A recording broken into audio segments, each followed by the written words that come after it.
C'est évidemment une controverse sur laquelle il faut qu'on revienne, s'agissant des 66 millions d'euros de package financier de Carlos Tavares, le patron de Stellantis. 66 millions d'euros, c'est 19 millions d'euros de salaire pour 2021 et 47 millions d'euros de primes.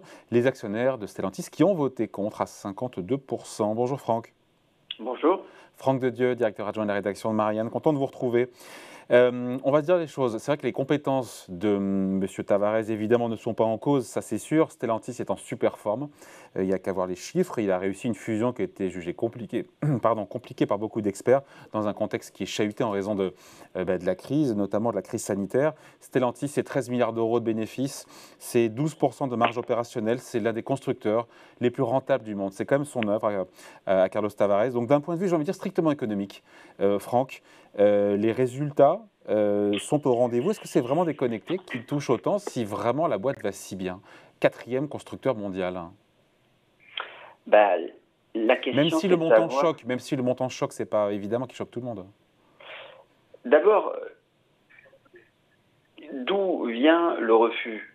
Le refus vient pas de syndicalistes qui sont désireux d'abattre tous les matins, extrémistes, le mur de l'argent. Pas du tout. Le refus, il vient des actionnaires. Donc, ça ne s'inscrit pas du tout dans une forme de lutte des classes classique et d'ailleurs légitime. Cet argent, il est payé par les actionnaires et les actionnaires disent, voilà, compte tenu de ce que vous proposez, ça ne nous convient pas. C'est trop cher payé. Alors, quels sont les calculs? Ils ne sont pas véritablement angéliques, ils ne sont pas sur des considérations de justice sociale ou même de morale. Ils se disent, ça ne vaut peut-être pas le retour sur investissement. Alors, vous avez 13,4 milliards de bénéfices. Il se trouve qu'il y a 3,3 milliards qui vont aux actionnaires sous forme de dividendes. Donc, vous avez quand même assez peu d'une part de dividendes. Moi, à titre personnel, je ne vais pas me battre pour augmenter le dividende au détriment du patron. Mais enfin, ça doit nous interpeller aussi. Pourquoi ce Rubicon franchi est l'est par des gens qui ne sont quand même pas véritablement opposés à des chèques à multiple zéro. Deuxièmement, c'est la question de la valeur intrinsèque. Effectivement, le groupe va bien. Mais, je dirais, grâce à qui? Est-ce qu'il apporte 326 fois plus de valeur que la moyenne des salariés, puisque la somme correspond en gros à 326 ans de travail d'un salarié. Donc on peut considérer que non. Et c'est là où, pour répondre à votre question, on rentre dans des considérations qui ne sont pas des considérations vraiment politiques ou même de lutte des classes, mais de santé de l'entreprise. C'est-à-dire que si on considère qu'il y a un mandataire social qui vaut 320 fois plus que les autres salariés, ça finit de degré en degré par se répercuter sur la motivation des salariés. Et donc au final, l'entreprise, on peut être tout à fait favorable au fait que les patrons soient bien payés. On peut être aussi d'ailleurs tout à fait favorable au fait que les actionnaires soient bien rémunérés. Mais au-delà de cela, on peut se poser la question de savoir si c'est bon pour la cohésion de l'entreprise, pour qu'il y ait un sentiment tout de même de destin commun, non pas d'égalité, mais de se dire on est quand même un peu dans le même bateau. Les actionnaires, Franck, donc c'est pas une question, ils font pas preuve de bon sens ou de mesure, ils disent non, c'est pas cohérent avec les performances de l'entreprise. Nous, en tant que propriétaires de l'entreprise, ce que sont les actionnaires. Alors, je pense que les actionnaires, je ne suis pas naïf, je pense que les actionnaires souhaitaient davantage de dividendes. Bon, ce n'est pas la peine de considérer autre chose. Mais ce que je veux dire, c'est qu'il y a aussi un calcul à long terme qui est de se dire que quelque part, le besoin de justice sociale au sein d'une entreprise, c'est peut-être pas les actionnaires qui font ce calcul-là, mais quelque part, il devrait être fait par des gens quelle que soit leur position d'actionnaire, de salarié ou de commentateur, ou de spécialiste du management, d'exécutif aussi.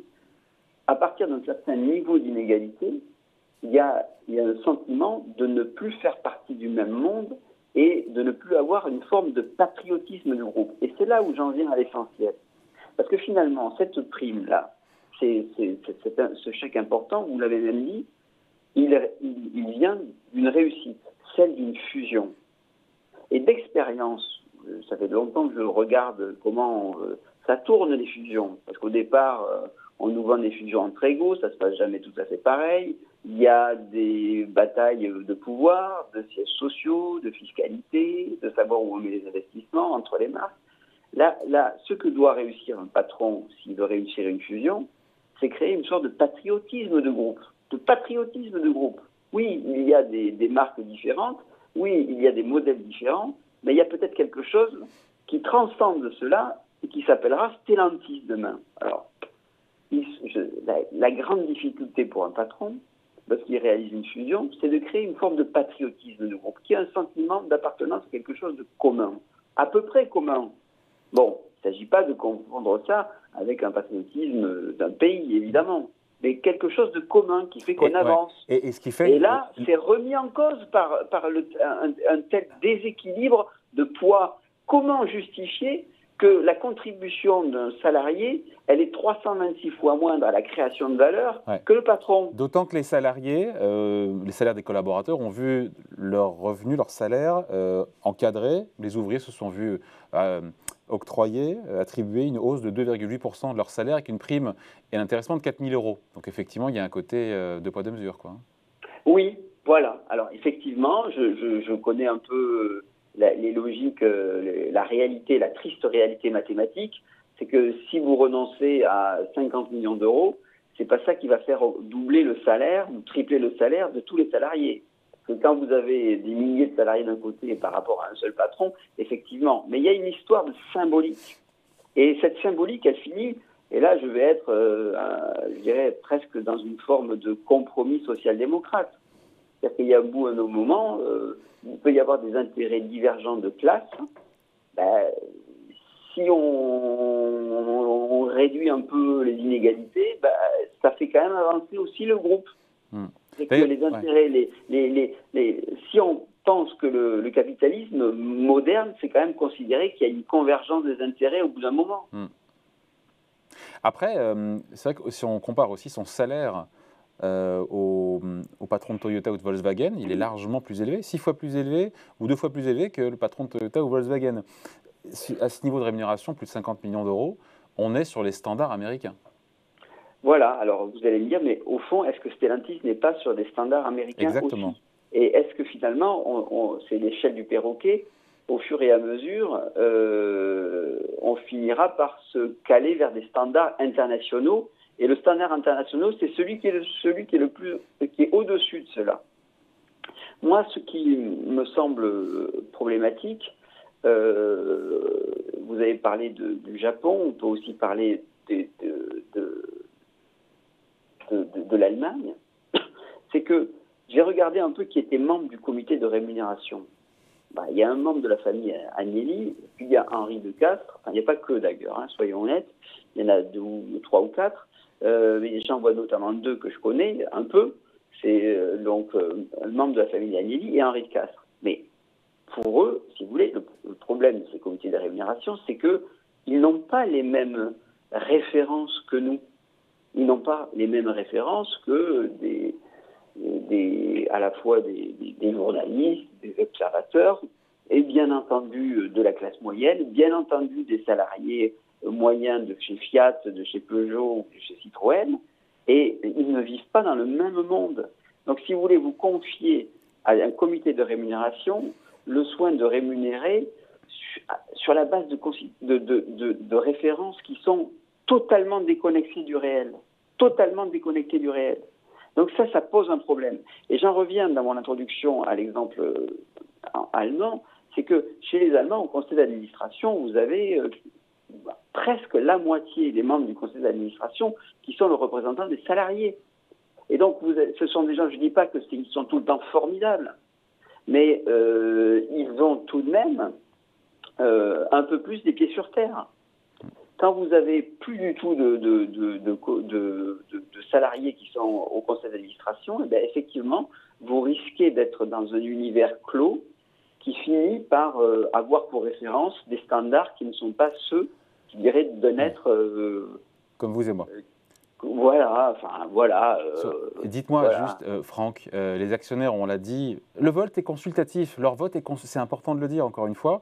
La question c'est, donc, ils ont voté contre à 52%, est-ce qu'ils seront écoutés par la direction qui dit pudiquement que le groupe va prendre en compte cette décision? Mais à quelle hauteur, comment, qui, quoi Ben, vous savez, c'est en fait maintenant, et c'est quelque part, je le regrette un peu, et à la fois je m'en satisfais, pardon d'être aussi vague, mais vous avez une sorte de pression médiatique, de pression des réseaux sociaux, de pression sociale, peut-être de pression gouvernementale, même si le gouvernement a semblé quand même être assez peu allant sur cette Emmanuel question. Macron, ce matin, a parlé d'un encadrement au niveau européen des Voilà. salaires Bon. des patrons.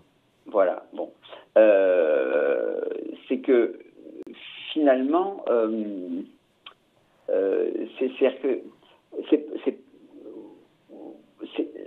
la réalité au-delà de la question légale, il y a suffisamment de pression en termes d'image pour que le groupe renonce à cela. Et Carlos Tavares, je pense que c'est quelqu'un qui pense avant tout, je crois, hein, avant tout à son entreprise, et qui va dire si ça la fragilise, si ça véhicule une mauvaise image, j'y renoncerai, à mon avis. Enfin, je peux me tromper, hein, mais ce que je veux dire par là, c'est que la pression, elle ne se fait pas par la légalité, elle ne se fait pas par la réglementation. Là, elle se fait par une sorte de pression, elle est privatisée. Alors quand Emmanuel Macron dit qu'il faut les encadrer, il a raison. Au niveau européen.